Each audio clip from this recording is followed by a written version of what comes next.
It's Saturday, May 28th, 2022.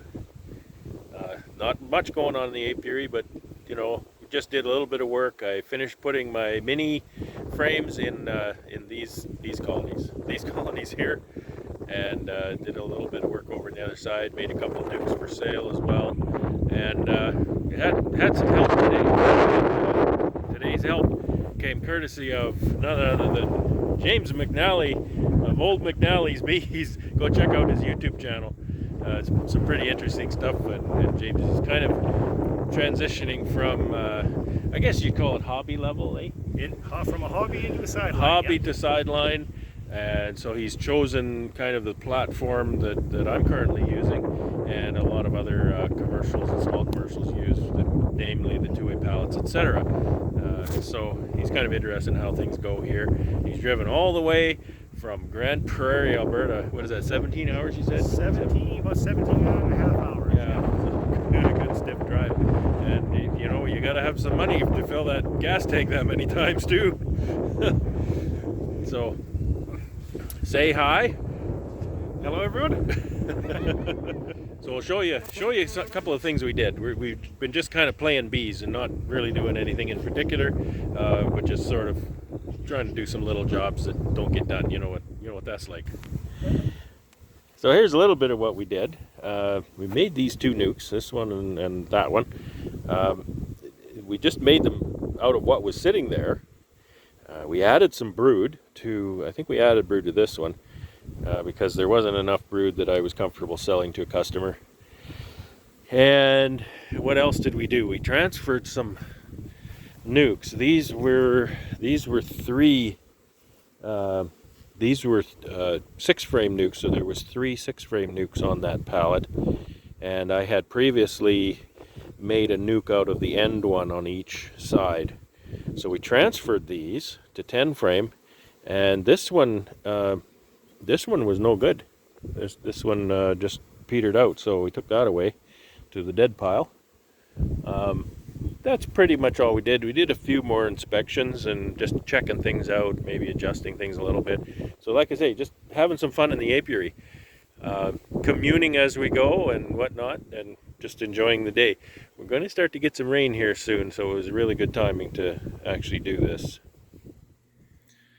It's Sunday, May 29th, 2022, and it's actually the end of the day, so I'll kind of give you a little update on what happened today. Not too much, mostly a day of rest, just kind of a fun day. James, which you saw in yesterday's clip, was here today again, and it rained most of the night and much of today, and it's very wet outside again, so we played indoor games. And he's very much a woodworker, and he does nicer work than I do. And so we cooked up some stuff in the shop. I cleaned off the table saw, and we made a few little devices, which I'll show you now. Okay, so this little device that we made, it's not a new thing. A lot of people have these. A lot of people make them. You can buy them different places. It has to do with raising queens and grafting.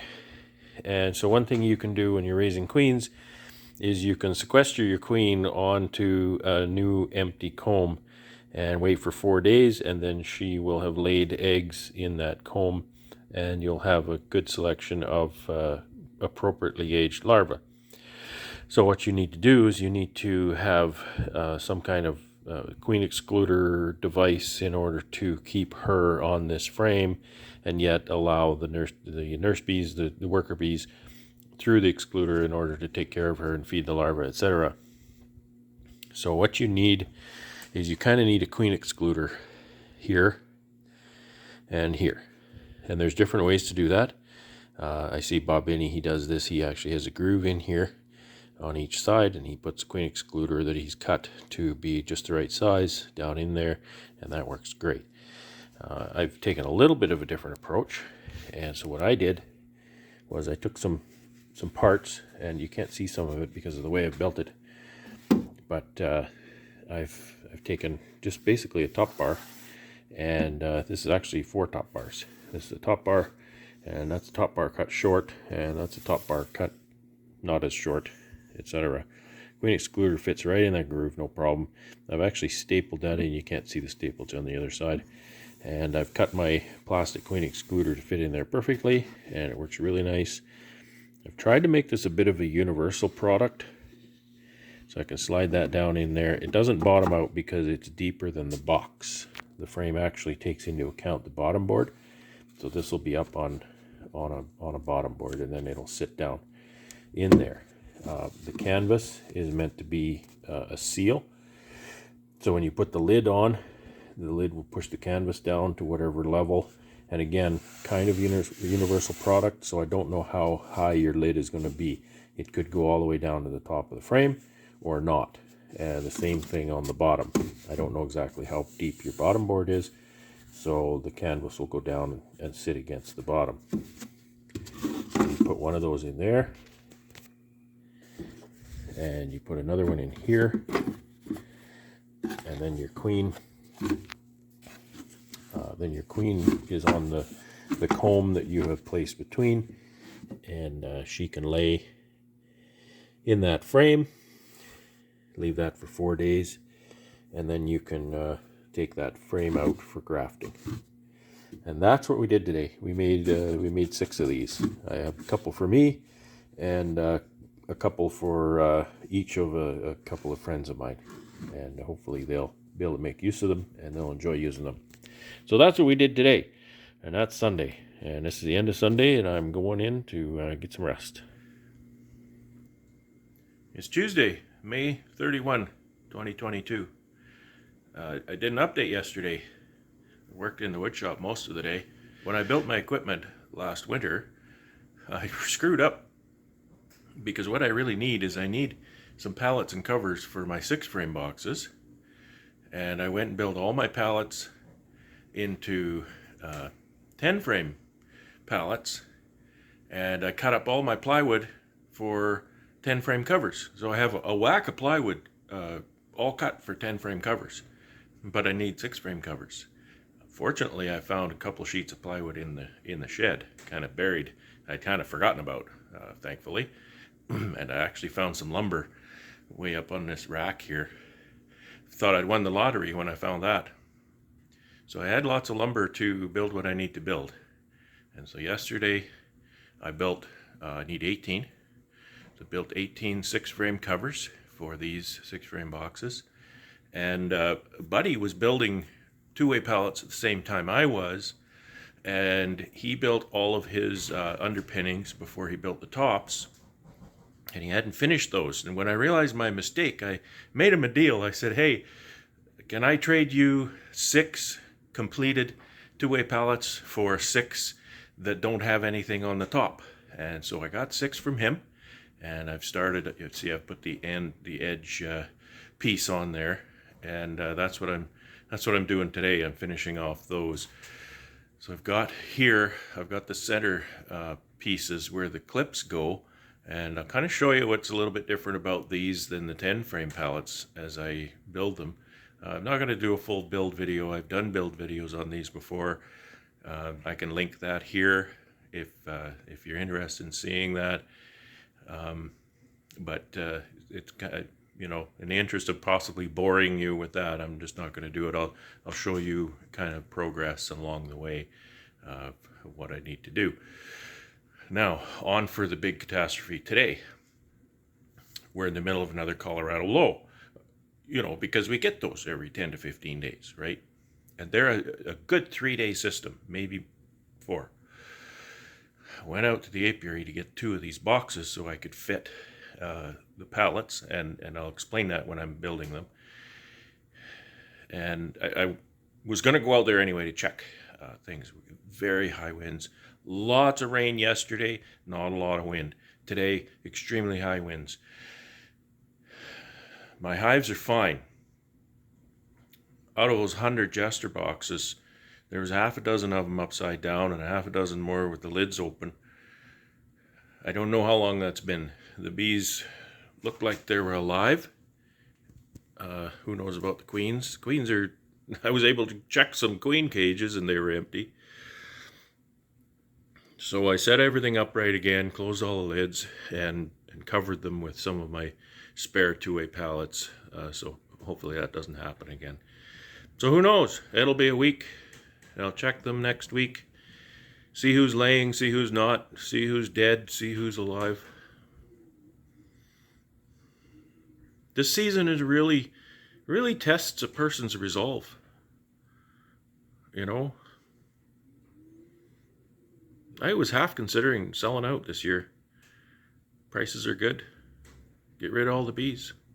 Less worry. Concentrate on woodwork maybe. I don't know. This kind of stuff just keeps happening. And I was hopeful that the season had kind of straightened out there, a couple of nice days, but I don't know that it did. I think we got 4 to 6 inches of rain.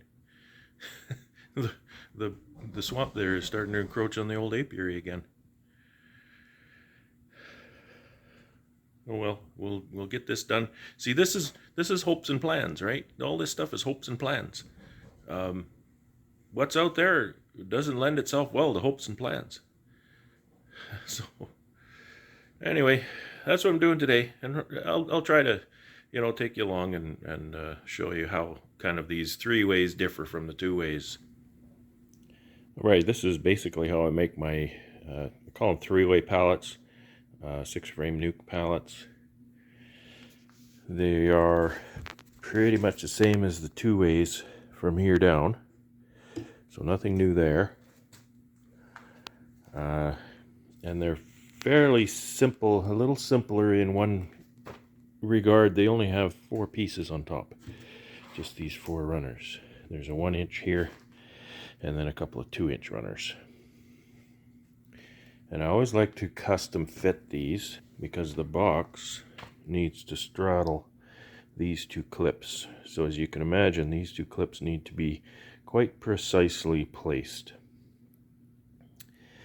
And by virtue of that, these 2 runners need to be fairly precisely placed.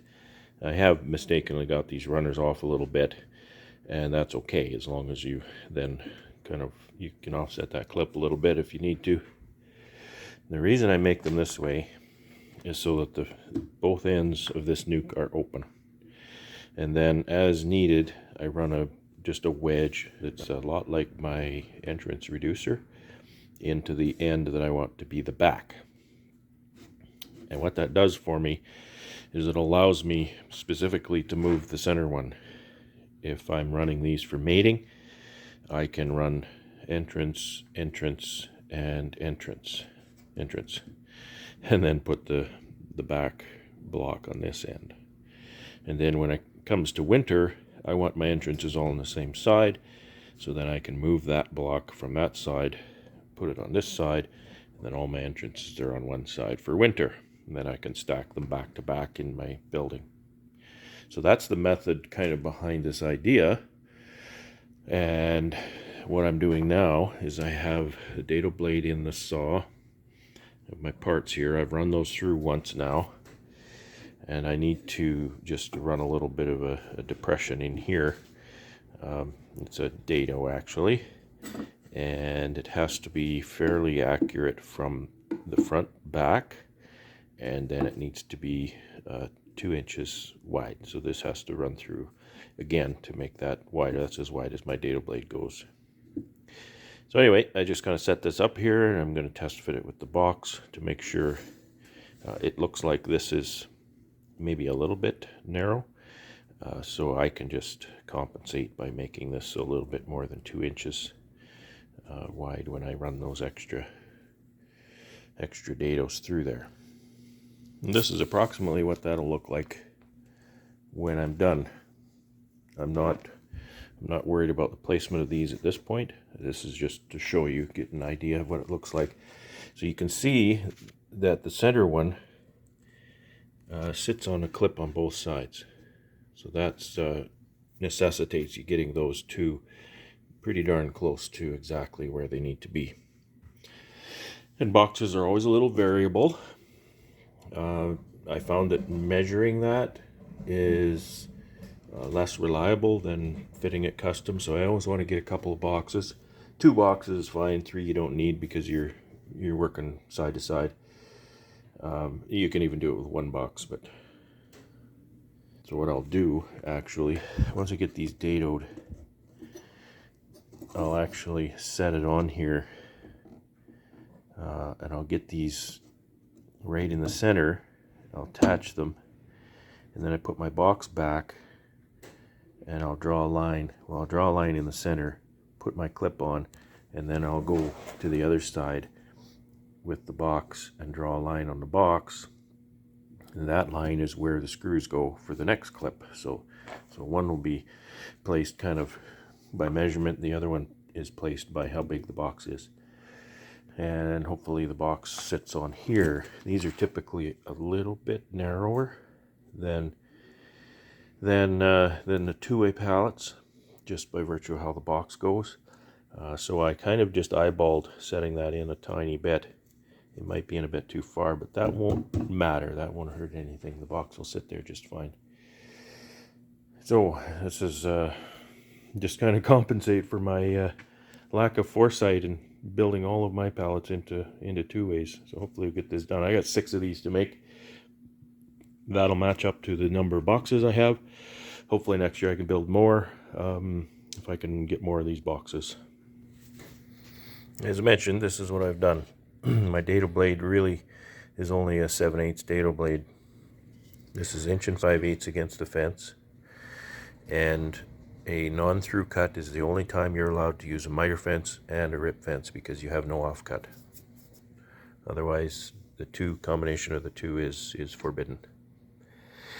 So what I need to do now is I need to run this edge of the dado blade here, right? So that's 2 inches. That's 1 5/8. So we're looking at 3 5/8 from here to the fence. I've given myself wiggle room here. I've made it actually about 3/4, 3 3/4. That's fine. That's not going to hurt anything. And then we'll just flip these over, make that cut, and you can see that it's going to take more than one more cut. So make this cut, and I'll just push it over and cut that again. Okay, so I'm going to measure the first one out. We've got 33.5 wide overall, so that's 16 1/4 center. Okay, boxes are 11 inches wide, 5.5 inches the center of this. This is 2 inches wide, so we get 1 more inch over here. That should be right at the side of that. And I've measured that from here, and that is 10 1/4 from there. So I've measured 10 1/4 the other end. And so I'm going to attach this one right here. I've got my glue, my 1.5" staples, and that should be, well, it's going to stick out because this guy made these pallets 5/8 plywood. So they might stick out. Well, I'll deal with that later, if they do.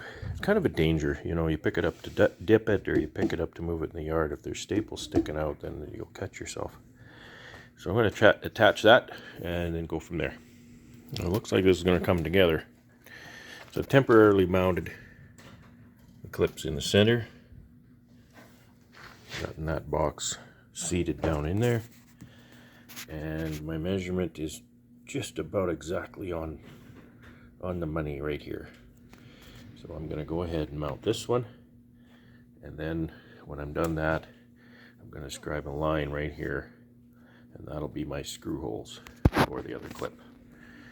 I'm done with the pallets for now, and I determined that this distance is about 9 1/16. So I cut myself a block just to measure that out for everyone after the first one. And now on to finishing the covers. I have 2 things to do. One is my handy nice little roundovers that I do on most of the edges. And the other is to drill the feed hole. Drilling feed holes is my most least favorite part of this job. And I just realized I can do this a different way, make it a little bit easier. But still, it's my most least favorite part of the job. It's just, they're hard to drill. I've got a nice 1/2 inch cordless here, and it's barely good enough for the job. 2-inch Forstner bit is a formidable opponent for a drill. It'll drill it. but I usually use a corded drill. However, I don't drill my full-sized covers on my drill press because my drill press isn't deep enough, but I can drill these. So I'm going to go over to drill press and set that up, and maybe I can just use that. Okay, I got the drill press set up. I've set my depth to just hit my backer board here. Set my cover. I've got a board here that's set to the right location. Slide that to the end. Get that bit to go right down the hole. And it'll be in the right place. Copious wood chips. Met my backup board there. That's good. Forstner bits make a lot of wood chips. So I'm not real crazy about the results here. This has to be a pretty precision cut because of the feed plug needs to fit in here. I can maybe turn it over so that I'm blowing out the other side, because the other side is pretty clean. So I'm going to try that. I just have to get another backup board here. Since the cover hangs over the edges of the drill press table, I don't need more backup board, but I had to get a smaller one that would fit inside the shims here. My next difficulty is the fact that now my locating board isn't right. Maybe I'll just turn it around and make another hole in that. I forgot I had a nice light on my drill press. So instead of making a whole new guide board here, all I did was I turned that one around and measured it out, and I drilled a small hole in the center of this. So now the center of my drill bit here will locate on that hole, and Bob's your uncle. Okay, I forgot for a second that I was going to drill it right side up. So I turned that over. That made a really nice crisp edge here. And if it blows out on the bottom, that's not such a big deal. Nobody likes blowout, but on the bottom it's not going to cause any problems. I think I'm on my way to the races now. So just used my little round over bit in my tiny router. And I took care of all the edges and corners. My blade was not very sharp when I was trimming these, so a little bit of tear out there. I'll have to make sure I have a sharp blade next time I do that. This side is really nice. Top edges all the way around that. So these will go off for dipping now, and then I can use them before too long to make many more nukes.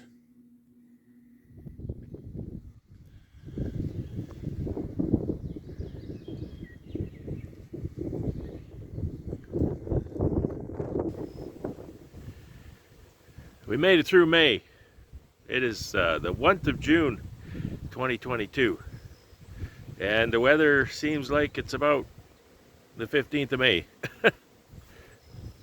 Just starting to see some leaves on the trees. This is the first time I've seen any number of dandelions out. We just came through yet another Colorado low. Lots of rain, lots of heavy wind. It's still a little breezy today, but the sun's out. It's only about 15, 16 C right now. Not that warm, but the bees are all abuzz through the apiary. And this is where I had my big catastrophe yesterday. A bunch of these got knocked over. Lids got opened up in the wind. That was my fault. I kind of thought that might happen. I ran out here in the rain and the wind and the cold. Put some of my spare pallets on top of these boxes. People talk about the differences in different kinds of equipment. Those are Jester boxes. These here are Pro-Nuc boxes. They're kind of a newer idea. One of the nice things about the Pro-Nuc is the lid snaps on.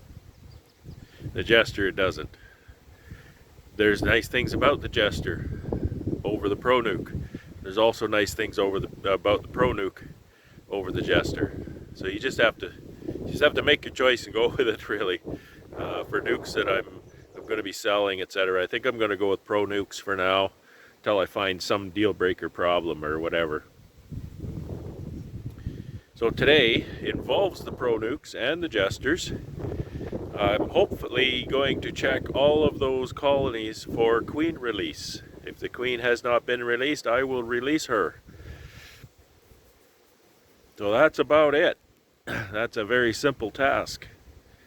What's going to be a little more involved, but still not rocket science, is I'm going to put my queen timing frame, plural, there's 2 that go in the colony for my breeder queen for Sunday.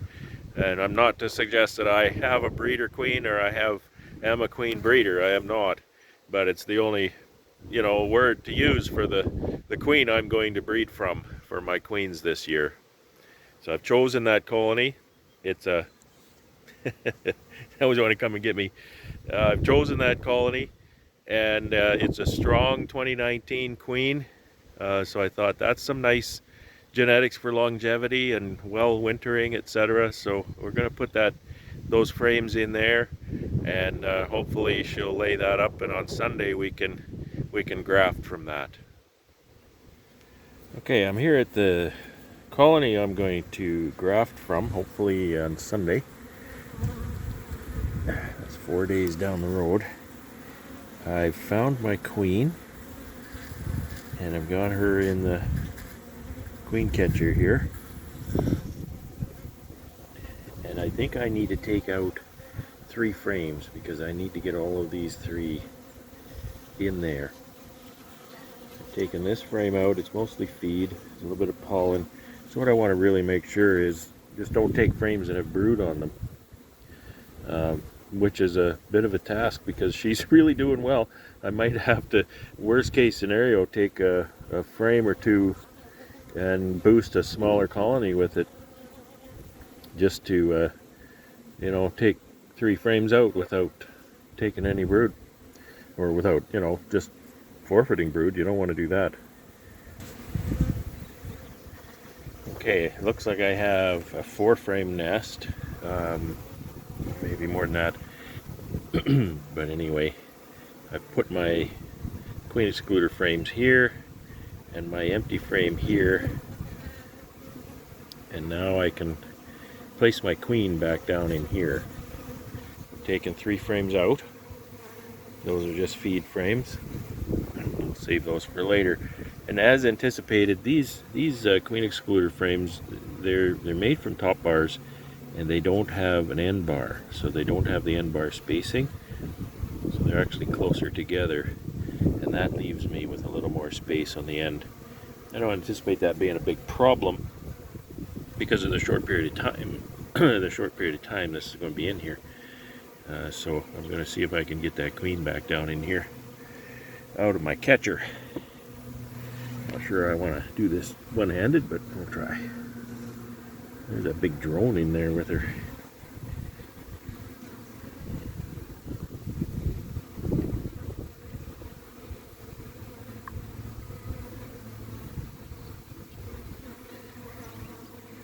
Let's tip that down in there. It's always hard to see. It's hard to see if the queen has actually left the building or not. No, she's left the building. There's nobody in there. Okay, I'm gonna tighten this up and close it up. Okay, so there's my breeder hive. Got one more over here that I think I'll breed from.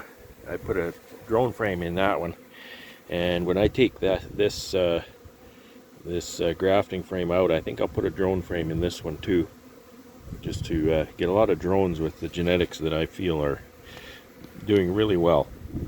Here's a illustration of how much rain we got the last couple of days. This is the east end of the old apiary, and the water has come right up past the fence again. It's just so much water here. I've been waiting for it to get drier to rescue those pallets and these, but I might have to wait till freeze up at this rate. It's just ridiculous. There's so much water. I check these little nukes. Those nukes over there, these three, have overwintered queens, so they're fine. These all have introduced queens, and so I need to check these. I'm just wondering why they're doing this. It's almost like they expect that to be the door. Well, it isn't. Simple as that. So we're just going to check the queen cages. See, these little pro nukes, you just give that a little bit of a pull. It comes up and then just hinges right up. So this leads me to think that she's still in that cage. So look, they nail these things down really good. Well, there's a bunch of bees in there. I'm going to have to use both hands to find out what's going on. There she is. She's just exiting the cage now. They seem okay with her. I'm going to leave that exactly as it is, because any disturbance, they might take exception to her and kill her. So be very careful doing this. Alright, good news is they're all released. We need to wait a while before we check on how they're laying. And that's 5 down and 100 to go. It's going to be wet over there too, and I'm in shoes.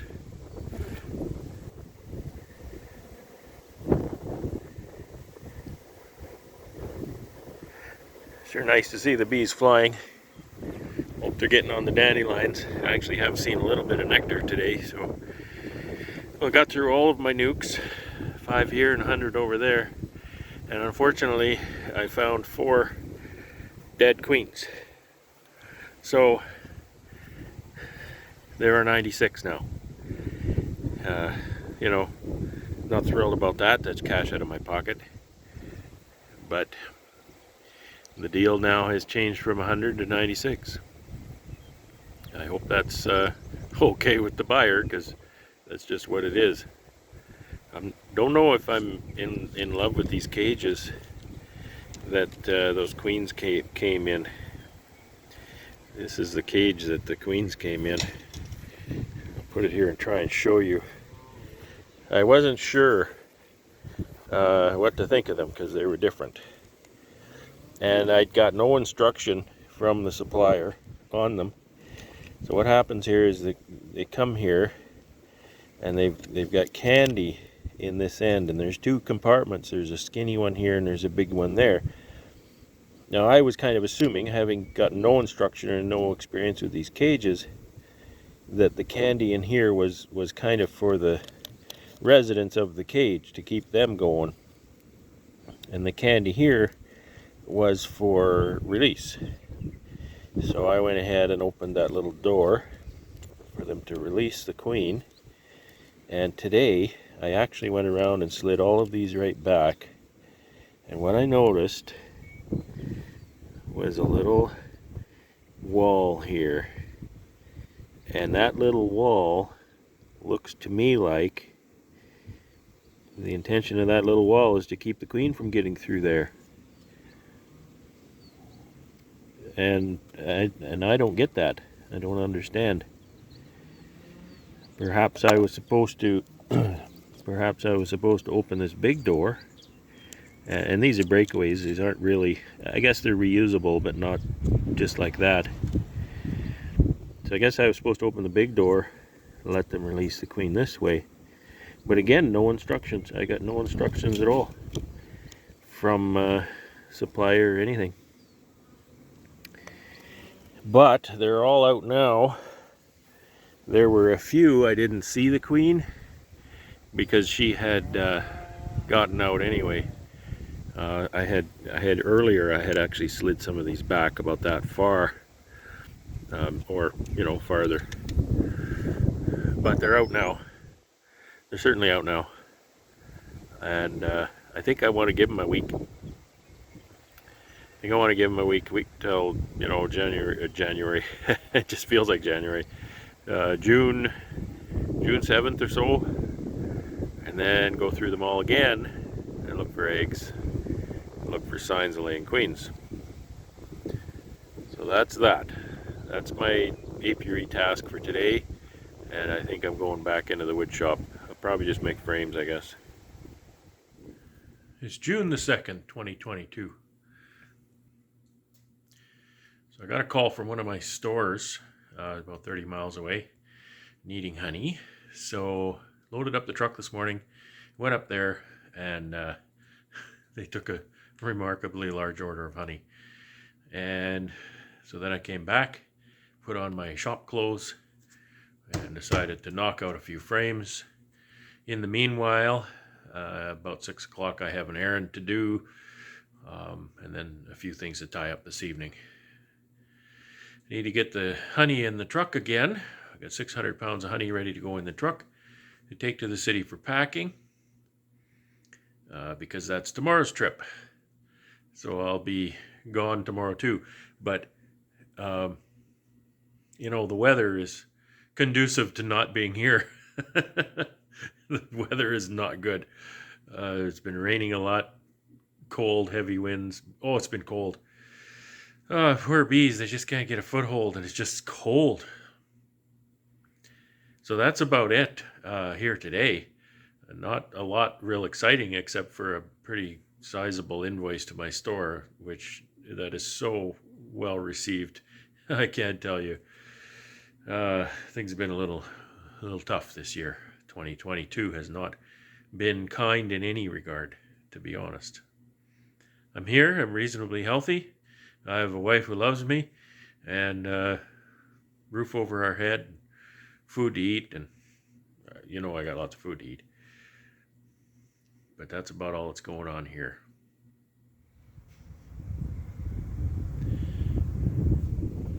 It's the 3rd of June, 2022. It's a Friday. Today was my day in the city. I didn't do any deliveries today. All I did was spend money. I delivered honey to the packer. It's about the only delivery I made. But that's okay. Profitable day anyway. Burned a bunch of fuel. So, you know, there is that. Getting lots of, looks like dandelion fuzz coming at me here. It's only about, I think, 16 C here right now. Nice and sunny, very warm sun. And the bees are buzzing. I had a dandelion crop here this morning like you wouldn't believe. And I saw dandelion crops all the way to the city. It was just beautiful. But it was a bit too cold. So I'm hoping maybe tomorrow a little warmer. And dandelions come out in the morning. And it's warm enough for the bees to partake in the bounty. I'm just coming out to look things over. Things look okay so far. I haven't walked through yet though. And that's it. I might just build some frames today. Wind down after being in the city. No matter what, it's always a little stressful being in the city. You spend your days in the quiet of the country, and then you go to the city and everything's hustle bustle. And oh boy, I survived Costco on a Friday. I should get a t-shirt. I survived Costco on a Friday. Holy cow, that was an experience. That's it for today. You have a wonderful weekend, and hope your bees are doing well.